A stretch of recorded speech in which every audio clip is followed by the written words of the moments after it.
Good morning. Today we are celebrating the feast of the Transfiguration. And if we hear this story, even the word Transfiguration, you're going to ask yourselves, or even myself, what is Transfiguration all about? And I remember when I was in the seminary, we have this course about Transfiguration. And at the end of the class, the professor will say, "Gentlemen, it's all a mystery, so you don't have to ask any questions." And when thinking about it now, as a priest and for years, and Transfiguration is about Jesus showing his divinity to the apostles where he brought up in the mountains. I want you to think about this also. In this story, there are different characters besides Jesus. Jesus was not alone up in the mountains. He brought the apostles up there with him. Then, in the middle of the story, Moses and Elijah appeared. Why? And at the end of the story, we went back to the apostles. But let's see first, why Moses and Elijah? Moses changed appearance when he brought down the Ten Commandments. His face changed, shone, there's light. And how about Elijah? Elijah was brought up to the mountains with a fiery chariot, fire. So light is the image being used here by the Gospel of Matthew. Why is he doing this? Question, but the answer is Christ is showing what heaven is like. Or we can say Christ is showing what God is like. Light. Now, let's talk about this. Let's talk about those apostles he brought up in the mountain. Why those three and not the entire 12? Have you ever thought about that? Why only 3 of them, but not the entire 12? Maybe the other 12 or the other apostles were not ready to see who God is. They're not mature enough to see. But if you think about it and heard the gospel, even Peter said, "It is good that we are here. We can build tent for you, for Moses, and for Elijah." Why tent? There's a scripture commentary about this. Peter wanted to keep Moses and Elijah for so long. Not just for a moment, but for a certain time. Because the experience of God with light is so powerful and life-changing for these apostles.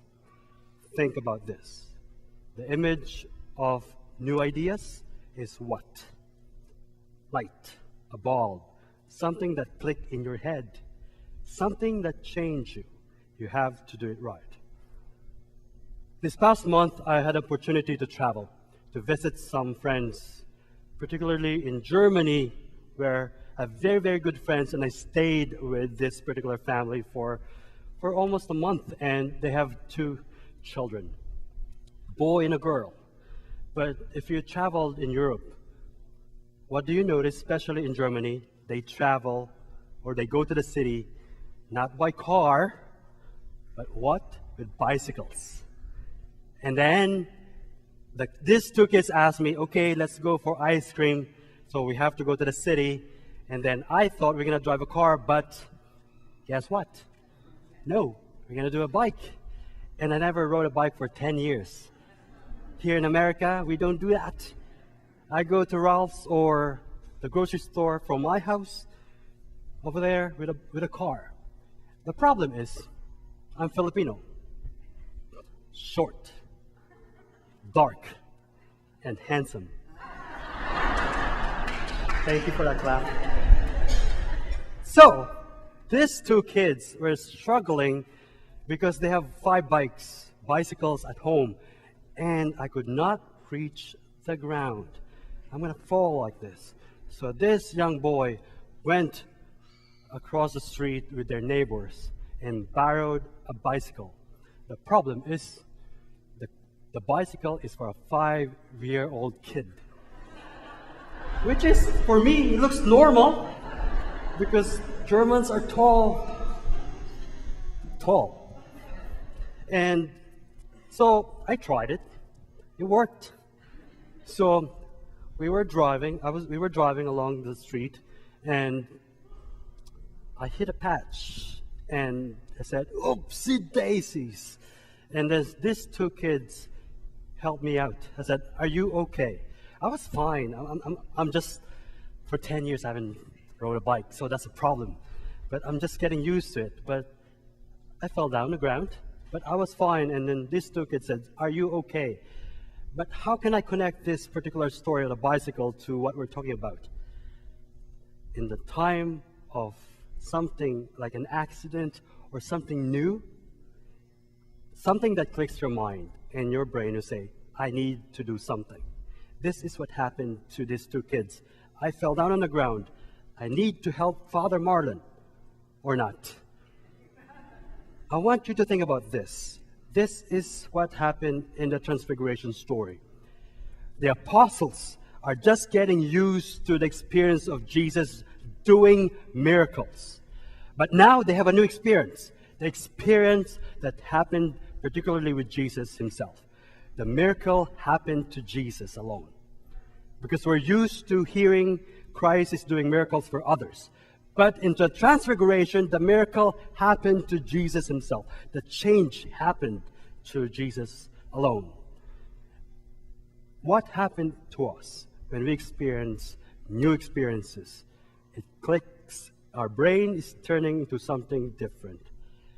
And what can we help, or what can we say about this as Christians of today?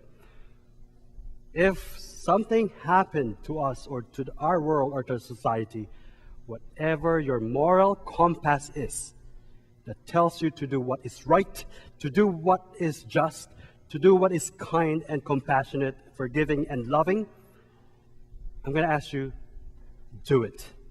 Because that is the right thing. And that is what happened to the Transfiguration.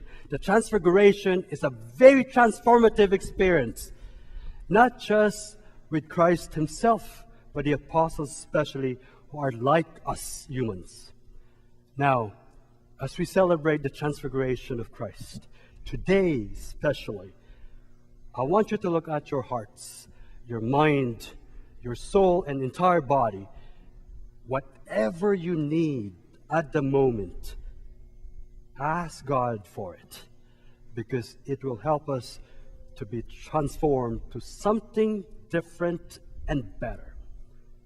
Because God is capable of giving whatever we need.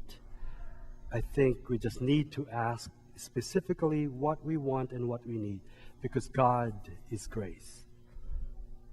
I'm fine with, after that fall on the bike, I'm still Filipino, dark, short, handsome.